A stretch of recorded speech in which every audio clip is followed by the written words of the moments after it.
Az élet törvénye a változás, ez mondhatni klisé.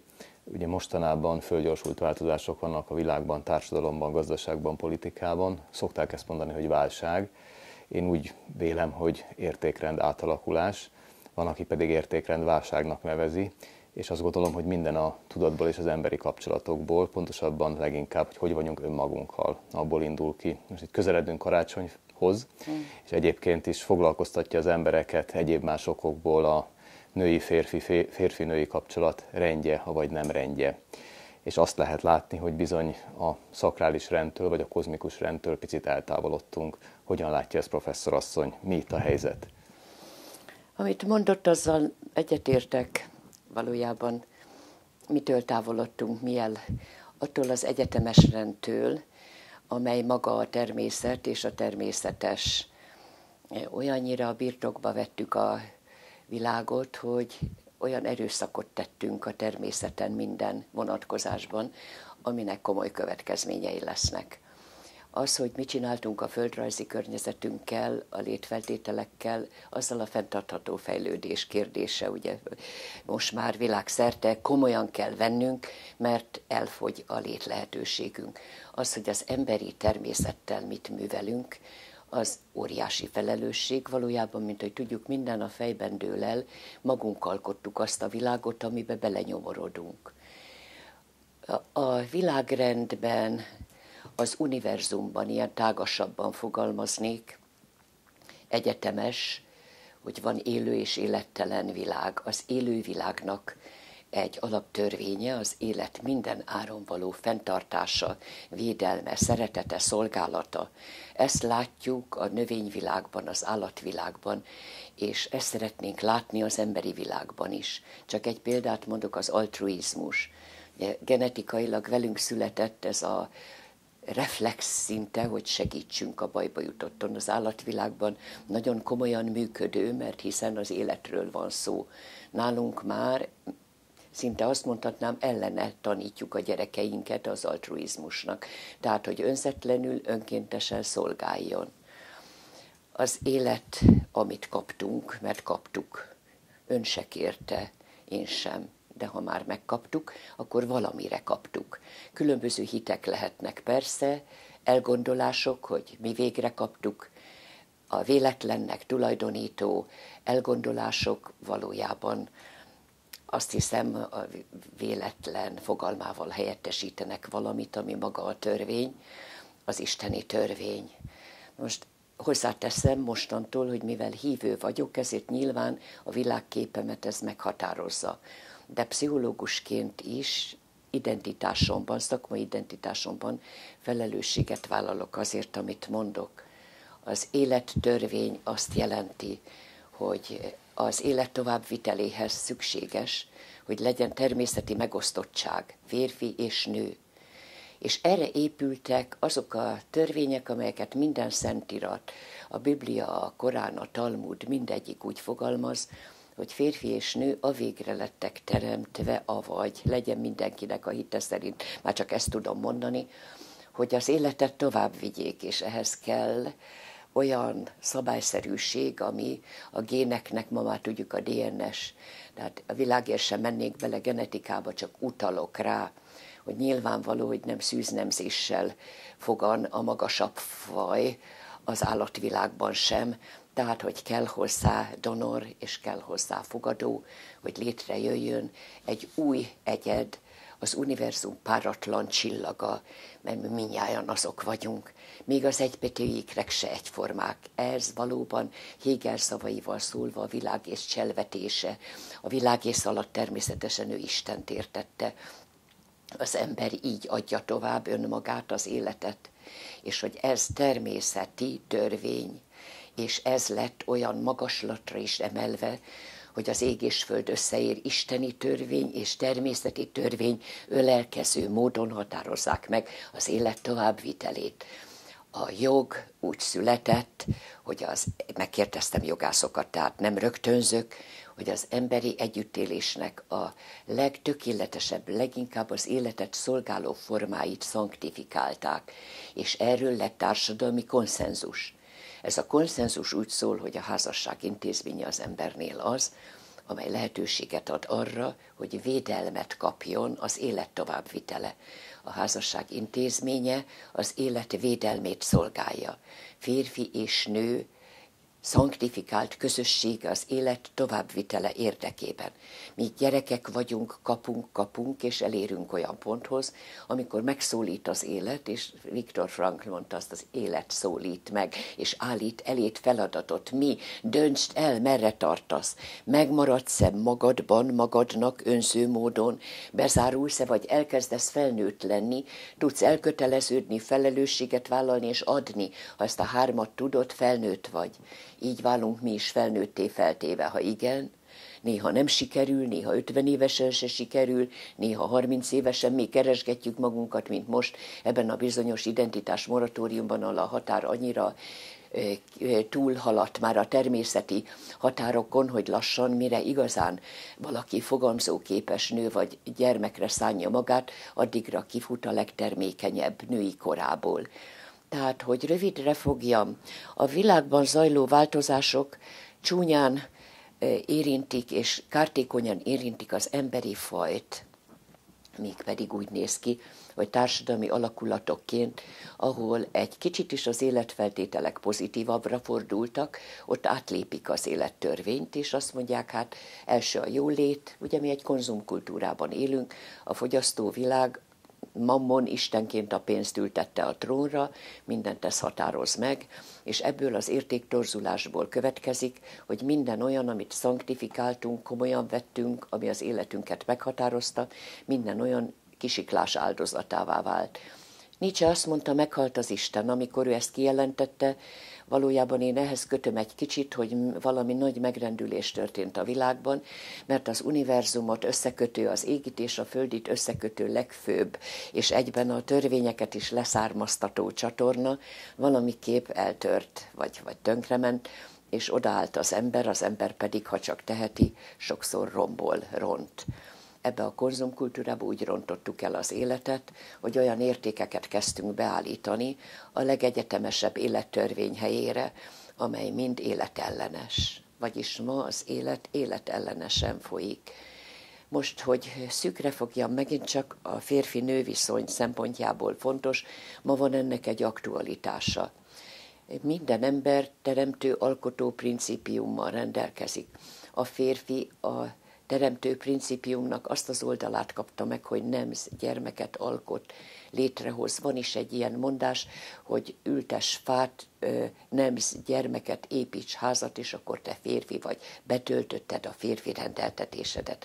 A teremtő alkotó principium egyik oldalon, és a hatalmas éltető principium, a teremtő egyik oldalon, és az éltető, az életet továbbvivő principium a női oldalon van.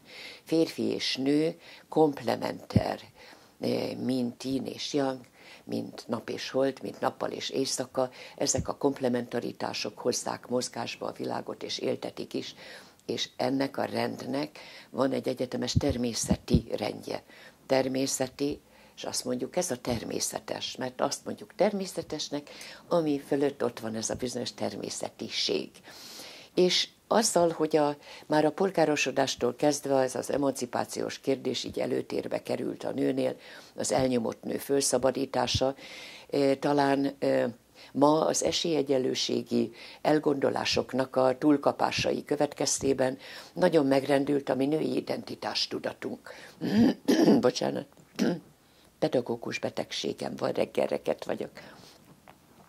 Na tehát megrendült a női identitás tudatunk, mert az a különleges dolog történt, ami kártékony, hogy a férfi értékek lettek a nő értékeivé áttéve, és olyan elvárások érik a nőt, hogy férfi értékeknek megfelelő életet tudjon élni, miközben sértetlenül, csorbitatlanul megőrzi a női mi voltát. A probléma az, hogy nem lehet egyszerre két lovon ülni, ahogyan átjöttek kényszerítő erővel akkor, vagy valaki ebben a világban ha te azt tudod, amit egy férfi, és egy oktalan, értelmetlen rivalizáció történt. Ma már tudjuk, a nőben hihetetlen alkotó értékek, hát nekünk is vannak olyan teremtő principiumaink, amit megkapott a férfi is, de a mi ügyességünk és tökéletességünk a világban más csatornán tud kibontakozni, pedig ha komolyan vennénk egymás eredendő értékeit, akkor lenne igazi komplementaritás, és akkor lenne egy olyan kibontakozás, amiben boldog a férfi és a nő is. Mert mi csak együtt lehetünk boldogok. Na most, ha az én küldetésem az, mert így lettem teremtve biológiailag, hogy én befogadjak, hogy kihordjak, hogy gondoskodjam, hogy fogadjak, és hogy aztán növeljem azt a magzatomat, akit a szívem alatt hordok, akkor ezt úgy fogadhatom, mint annyira természetes és természeti. Miért térnék ki a teremtés, az univerzum, a világ parancsa elől? Mert XX kromoszómát kaptam. Na most ugye világosan követhető, hogy az egész biológiai felépítés, az agyszerkezetnek a mielinizációja, vagyis velős süvesedése, majd pedig a bal agyfélteke a férfi oldalon erőteljesebb, nekem női oldalon a jobb agyfélteke lesz erősebb. Na most itt általánosságokról van szó, statisztikai nagy átlagokról, mert vannak persze kivételek, de mégis azt mondhatjuk, hogy a szervezet, a nemi hormonok termelése, az, hogy egy férfi erőt képvisel, hát tesztoszteronja van, persze, miért kapta ezt? Miért? Hát a véletlen, dehogy is. Mert az ő dolga, hogy védelmezzen valamit, amit létrehozott, megteremtett, hogy a másik viszont védett környezetben tudja óvva nevelni, növelni. Na most ugye ez lenne maga az élettörvény, és ebbe a társadalom beletrappolt olyan módon, hogy nekünk nőknek olyan hátrányos helyzeteket teremtett, ami ellen ugye elkezdtek a nők harcolni, és hát ugye nekem elég sajátos elveim vannak ilyen szempontból, de szívesen elmondom, mert pszichológus vagyok, és felhasználom azt a tudásanyagot, amit a pszichológia ad nekem. Hát most akkor tényleg vagy használom úgy az ismereteket, hogy semmi közöm hozzá, vagy én vagyok maga az ismeret, ami áthatja minden sejtemet, és hiszek benne, hogy ez így van. És hiszek abban, hogy a mi női alkotó kibontakozásunkhoz, hogy tiszteljék azt, ami bennünk, ez a családon túli teremtő potenciál. Mert ugye a férfinek eredendően jár. Így lett teremtve, vagy így van megalkotva, hogy ő hol vigye tovább a világot, ugye, és hogy ő az, aki a közélet, a társadalom, a szerepek és így tovább. Na most viszont, hogy változott ez a világ, a változásban ez az átállás és az értékek megfelelő kiegyensúlyozása még nem történt meg. És mi most ennek a vajúdó, kihordó, ugye ezt is, mint egy gyereket ki kell hordani, szenvedésteli vajúdással meg kell szülni, hogy egy új világrend, egy új, feltéve, ha életben tartjuk még magát az életet, ugye, de egy új rend formálódjon ki, és itt most ugye van egy bizonyos női lázadás, amit tapasztalunk nagyban egészében a világban, gondoljunk az esélyegyenlőségre, ami már egészen torz és embertelen határokig jutott el, hogy ha már nem lehet egy nő olyan, mint a férfi, akkor hagy választhassa meg a nemét, és ha akar férfi, ha akar nő, ugye ezt mondta ki a Peking 1995-ös esélyegyenlőségi határozat, és ennek megfelelően bolondult meg Európa is, hogy a gyerekeket már nem a nemüknek megfelelően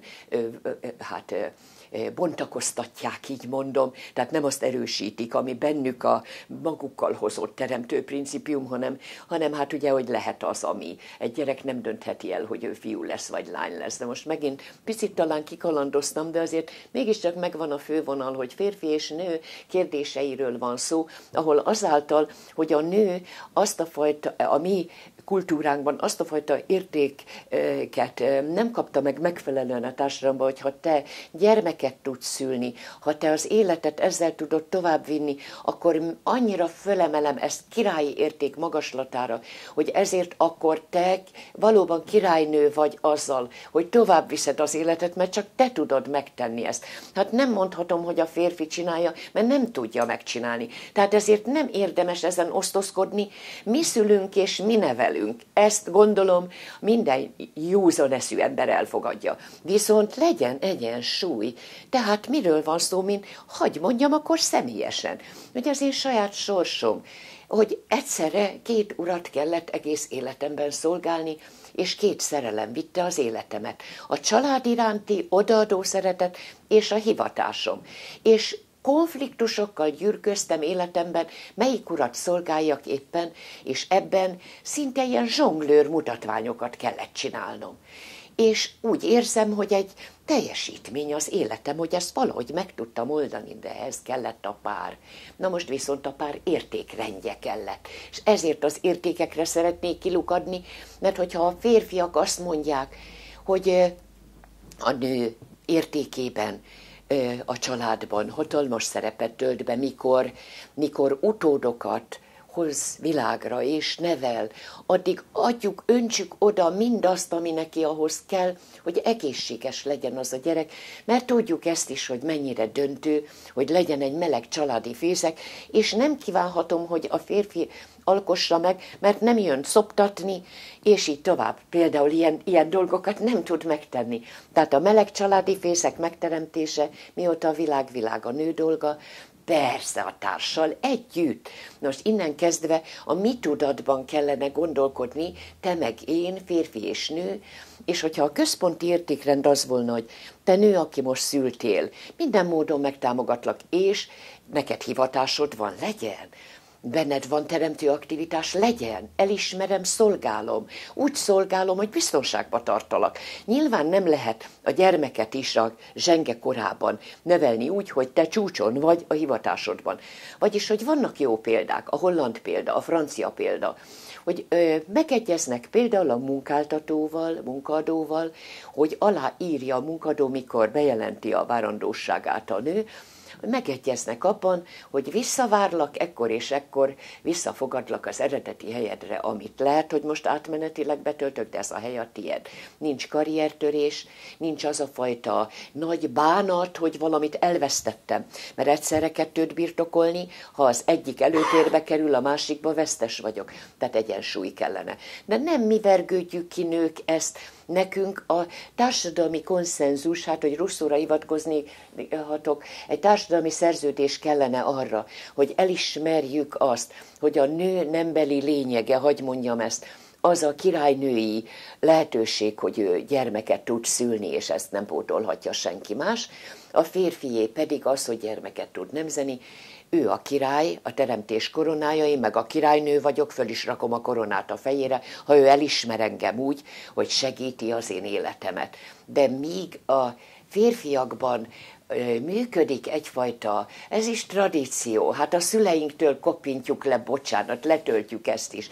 És amíg a szüleinknél azt látjuk, hogy a férfiak, hát a férfi, ugye megjelenik a hím a világban, és akkor ennek a nagy elismerés. Abban a pillanatban én is azt mondom, te a királyi hím, én meg a királyi oroszlánnő, vagy már nem tudom, mit mondjak. Szóval ugye mindig ez, hogy a megfelelő értékelés. Na most bocsánat, mi kis stílűen egymással vitázunk, hogy mit mond egy Ákos, bocsánat, az egy Ákos alatt azt értem, hogy Ákos helyett mondhatta volna nem tudom hány férfi még Magyarországon, de ugye őre odafigyelnek, hogy ő miket mond. És hogy azt szeretném mondani, hogy az, hogy ő azt mondta, nyilván az ő értékrendjéből származik, ami viszont szüleitől hozott, meg nyilván valahonnan nem ő maga találta ki, hanem ő így véli, így gondolja. Na most azt hiszem, hogy éppen azért érdemes nekünk ezzel foglalkozni, azért, hogy világosan láthassuk, hogy ilyen dolgok elhangzanak, az azzal is összefügg, hogy nincs egy magas szintű kormányzati, társadalmi megbecsültsége a nőnek, lassan azért van egy ide irányuló tendencia. A 3 királyfi, 3 királylány mozgalomban Kopp Mária tiszteletében jó barátom volt, tehát fiatalabb volt, mint én, egész drámai, hogy meghalt, elment közülünk. De tovább viszem az ügyet. Ő is nagyon tisztán kezelte ezeket az ügyeket, én is nagyon tisztán. És ha a saját sorsommal példálózhatom, miért ne, hát most mind idegeneket kapjak elő, így legalább hiteles. Azt mondhatom, igenis, ha megvan a megfelelő elismerése, támogatása a nőnek, hogy nem kell állandóan konfliktusban vergődnie, hogyha tovább akarja vinni a hivatást, és csak annyi kellene. Amikor a kisdoktorimat írtam, azt és a gyermekeimet szültem, az volt a parancs, hogyha én nem csinálom meg x hónapig, nem adom be akkor még volt ilyen, hogy kisdoktori disszertációmat, akkor hát sajnos ugye veszélyeztetve van az állásom. Volt ez akkor? Milyen állás? Az a pozíció, amiben én akkor voltam. És akkor a férjem is ezerrel mellém állt, és azt mondta, hogy akkor pedig megcsinálod. És igazán mondom, hogy együtt pelenkáztunk, hát csak, hogy nem szoptatott. Na most ugye nem esett le a gyűrű az ujjáról, hogy jöjjön és segítsen, és hogyha van egy ilyen, hogy én melléd állok nő, mert látom, hogy most mibe szorultál bele, és hogy nincs társadalmi méretű, értékszintű kiegyenlítés, mert ott kellene eldönteni. Nekünk meg leosztották a konfliktust, nekünk kell megoldani. Akkor oldjuk meg, amennyire lehet, de a megoldásból ki is fog alakulni valami olyan, ami a jövő férfinő viszonya, egészséges férfinő viszonya. És ezért én találkoztam anyaszívű apákkal, le a kalappal, csodálatosak, és tudjuk pontosan, hogy a férfiben milyen szeretet, képesség van, és milyen erő, amivel átadja a szeretetet. Szóval lassacskán egyezzünk meg abban, hogy minden pozitív tapasztalatot összegyűjtve igyekszünk ennek a nagyon furcsán megváltozott világnak megteremteni a férfinő egyensúlyát. Abban a pillanatban, hogy kormányzatilag védik a hivatását szerető nőnek, vagy éppen amit szeretne a nő, mert azért szeretném megjegyezni. Én a rendelőben is nagyon sok olyan nővel találkozom, aki azt mondja, én, ha azt mondanák, ennyi pénzt adnak nekem, én olyan boldogan lennék otthon. Engem nem érdekel, hogy a világban mi megy, én szívesen lennék otthon. Hát akkor miért nem engedik meg, hogy az a nő viszont akkor kapja meg azt az értéket, amit neki a kettős munkavállalás kényszere folytán haza kell vinnie egy bizonyos pénzt, mert különben nem megy az élet. Na tehát itt a lelki, a gazdasági, a kulturális és egyéb szinteken mindenhol össze kellene fognunk, de nincs összefogás, mert hogy valahogy az, ami nagyon hátrányos kulturális sajátosságunk, ebben a, tudjuk, európai vizsgálat, magyarok legindividualistábbak, hogy mi mind osztjuk az észt, mi tudjuk, én tudom, te tudod, ő tudja, hogy vannak a dolgok, de már, hogy konszenzus legyen, hogy például a te elgondolásodban, meg az enyémben mi a közös. Ne a különbözőségek irányába menjünk örökké, hanem nézzük meg, mi a közös, és abban egyetértenénk, hogy például ilyen tételekben, ugye a nő esik teherbe, vagy várandós, ugye? Tehát a nő fog szülni, ugye? Tehát akkor 9 hónapig a nőre nagyon kell vigyázni. Intrauterin pszichológia kimondja, védeni kell, mert most már azt is tudjuk, hogy bizonyos elmezavaroknak a kialakulási potenciál, nem betegség, potenciál az intrauterin származik. Tehát akkor tudjuk, használjuk föl a tudást. Mire való ez a rengeteg tudomány és tudás? Mire való, hogy beszéljünk róla? Hogy beivódjon a tudás készletünkbe. Tudatosan éljünk, a felelősségünket tudjuk magunkért és a világért. Attól kezdve, hogy felnőttek vagyunk, már őszintén szólva, az lenne a dolgunk, hogy adjunk, visszaadjunk, képességeinket visszaadjuk, a nemző képességünket odaadjuk a világnak, tovább vigyük az életet, adni, gyarapítani, növelni. És aztán ugye így forog tovább a világ, és akkor ez volna valami olyan, ami ideális. Tehát központi érték átrendezés. Kimondani férfi és nő, egyenrangúsága, egyenjogúsága, mindenki a maga rangján tökéletes. Nincs jobb tökéletes, mert ő más, attól, hogy más, attól ugyanolyan jó. És még lehet, hogy jobb, de nem érdekes, hogy jobb.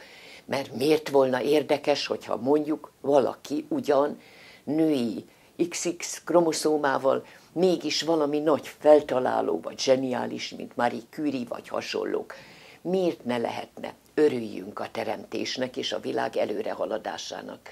És hát ez volna jó, de ugye a probléma az, hogy a fogalmakkal, amiket használunk, is érvényes ez a bizonyos, szóval egy határsírtés van a világban. A patológiában borderline esetnek nevezük se pszichotikus, se neurotikus, szóval valami lebeg nem a normalitás zónájában van. A mi világunk borderline patológiában szenved. Tehát elhagyta a normalitásnak a mezőnyét, csak épp hogy vergődik, hogy egy egyensúlyt fönn tudjon tartani. Őrült dolgokat csinálunk. Őrült dolgokat a természet elleni vétségben, hogy a létfeltételeinket pusztítjuk, stb. Na most a borderline jellegzetesség a határoknak az eltüntetése, elhatártalanodása, szóval mindent lehet egyre inkább, mit lehet. Ugye egy etikai relativizmus uralkodik. Mi a jó? Meg van mondva, bocsánat, hogy az égre fölnézek. És az ember letöltötte az univerzális parancsot, az univerzum parancsát, mondhatnánk isteni parancsot. De ha valakinek nem tetszik az Isten fogalma, akkor az univerzum létezésének a parancsáról van szó, amit le kell tölteni, és ez már meg van határozva, hogy ez micsoda. Na most lényegében, ha ennek tehát az élet továbbvitele, szolgálata és így, ha ezt mi alapparancsnak tartanánk, akkor tudnánk, mi a jó és mi a rossz. Így van? Jó az élet továbbvitele, szolgálata, stb. Rossz az, ami ez ellen szól. Az etikai relativizmus meg azt mondja, jó az, ami nekem jó, meg neked jó, meg nem neked, bocsánat, meg most nem szeretnék messzire menni. Ebből egy törvény, egy mérce van, nem 2, nem 3, 1. Ahogy 2-ös mérce uralkodik, mert az van, ahogy 2-ös mérce uralkodik, rögtön nagyon nagy bajok vannak. Mi az, hogy neked szabad, nekem meg nem? Bocsánat. És ebből nagyon nagy konfliktusok származnak. A törvény, tiszteld. Tehát így haladhatnánk végig, egész addig a törvény, te férfi vagy, tiszteld. És tiszteld, mert ott van a 10 parancsolatban is. És tisztelj engem, a nőt, mert én így tudlak téged tisztelni. És szeretni is úgy tudlak a te szeretetet, és így tovább. Ugye sokáig lehetne még erről beszélni, de a lényeg, hogy most vagyunk abban az időszakban, amikor ez az elhatártalanodás nagyon megnehezíti a tisztánlátásunkat. Mit jelent az a fogalom, hogy házasság? Nem népszavazás kérdése. A törvény, a jog önmagát erőszakolja meg, ha népszavazást kérdésévé tesz isteni törvényeket, vagy mondjuk univerzum, vagy élettörvényeket. Ez az én véleményem. Nem tudom, a jogászok mellém állnak-e. Hát ma azt mondom, jó, a házasság akkor tágítsuk ki. Én szeretném, hogyha holnaptól a medvékkel is házasságot lehetne kötni, tegyük népszavazás kérdésévé, mert én azt szeretném. Hát bocsánat, miről van itt szó? Egyes emberek óhaja, vágya? Nem. Vagy tiszteled az élettörvényt, vagy azt mondod, nem érdekel, akkor kívül vagy a törvényen, de akkor a határon is túljutottál, túlléptél. Ezek a határsértések pusztítják el az életünket. Már semmi se az, ami. Miközben én tanultam és tanítom, hogy a fogalmak jelentés határainak a kitágítása patológiás jelenség. Egyrészt a pszichiátriában, és a mi világunkban nem, egy fogalom jelentse már azt, amit. És ha valami szanktifikált, akkor jelentse, legyen már erre konszenzus. Az Amerikai Egyesült Államok Bírósága ugye népszavazásra bocsátott bizonyos kérdéseket ez ügyben, hogy a házasság határai meg kivel házasodhat. Bárki élhet bárkivel. Hát lehet, hát nincs tiltva. Miért kell a cégér, hogy házasság? Másra van kitalálva. Hát a név azért van nevem, hogy úgy nevezz engem. Akkor én vagyok. Ha máshogy nevezel, én nem én vagyok, bocsánat. Na most így vagyok én ezekkel a dolgokkal. Professzor asszony, mert nagyon rövid időnk maradt, és ugye a szeretet ünnep, a fényünnep és a család ünnepe is, illetve egy meghitt együttlét, remélhetően mindannyiunknak a karácsony. Mit tart arról röviden, hogy mi a házasság misztériuma, hiszen ez volt a végszó, illetve nagyon-nagyon sokan lovagolnak azon a kérdésen, és nehéz, hogy hűség, elkötelezettség a társkapcsolatokban. Erről még röviden tudnál beszélni. Hát a hűség, elkötelezettség olyan téma, amely éppen ebben az elhatártalanodó és határokat nem tisztelő világunkban abszolút lebeg, és nem nagyon tudok rá azért válaszolni, mert úgy néz ki, hogy az egyéni lelkiismeretre van teljesen visszaszármaztatva, és nincs semmiféle se közvéleményi, igazán sem magasabb szintű szabályozás nem áll mellé. A hűség az valójában mi nem arra házasodunk, hogy szüntelenül boldogok legyünk és jól érezzük magunkat, hanem életszövetségről van szó.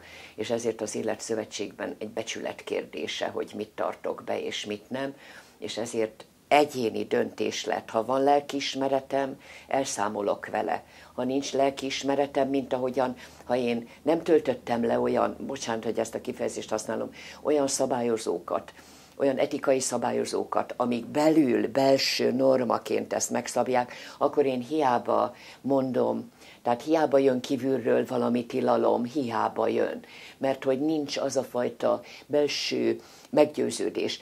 Elsősorban van erkölcsiség és erkölcsösség, ez a kettő különböző. A pszichopata is nagyon jól tudja, hogy mit nem szabad csinálni, mégis csinálja, mert erkölcsössége nincsen. Lélekbe beültetetten nincs benne az, hogy ezt nem teszem. Na most ezért csak azt tudom mondani, nincs ma érvényes válasz a hűség kérdésére, csak annyi, hogy a te lelkedben, a te belső iránytűd fogja megmondani, mindent lehet ebben a világban, csak szeretném mellé tenni azt, de következményes. Én olyan rokkant életeket láttam már, és akkor ide egy példát elmondanék. Egy 3 házasságot túlélt és vergődő, életközépi krízisbe kerülő férfi azt mondja, nagyon szerelmes voltam, elvettem az első feleségem. Tökéletes volt, 10% körülbelül, ami nem volt eléggé jó. Na, találkoztam valakivel, pont ezt a 10%-ot nagyon-nagyon tudta hozni. Hát elvettem, de kiderült, hogy nála 40% a deficit egyebekben. És akkor azt mondtam, na hát de most már vigyázok. Igen, de jött valaki, aki ellenállhatatlan volt, pont ebben a 40%-ban. Elvettem feleségem, most itt ülök magánál, és romokban van az életem. Nem kellett volna elválnom. Nincs megküzdési képesség, nincs. De ez a kultúra óriás csecsemőket nevel, ez a konzumkultúra. Adj azonnal, de most rögtön adjál, halálunkig csak kapni akarunk kapni, adni kell tudni, adni, erőfeszítést adni. Nem tűzoltó mojális a házasság, sok vergődés, sok konfliktus, de megoldjuk. Miért? Mert becsületesen arra szerződtünk, és akkor megoldjuk. De hát most, amit mondok, tudom, annyira életidegen attól a világtól lassan, amiben élek, hogy más normák kezdenek, tulajdonképpen nincsenek stabil normák. Hát ha volna stabil norma, jó, de hát ez az a határtalanság, hogy ha ez is érvényes, meg így is érvényes, meg úgy is, akkor mi az érvényes? Akkor semmi se érvényes. Akkor nem tudom maga mihez tartani. Kopp Mária írta le az anómia állapotát. Durkheim mondta ki a múlt század végén, hogy mi van a társadalomban, ha nekem nincs meg az a biztonságom, hogy a törvény véd, ez így van. Ez a biztonság, erre szüksége van az emberi léleknek, a kicsi gyereknek is a családban, és az emberiségnek is, hogy mihez tartsa már magát, milyen iránytűk, ebbe egyetért. Erre kell haladni, ez a jó út. De ha ez is jó út, meg minden jó út, akkor már nem tudjuk, hogy merre haladjunk. És a törvény nem véd. Nem véd a törvény. Ha a törvény megsérül, megsebződik, és ez van, akár csak a 2 mérce. Ha valakinek szabad, és nekem nem szabad. A törvény már nem érvényes. Ilyen nincsen, bocsánat. Törvény.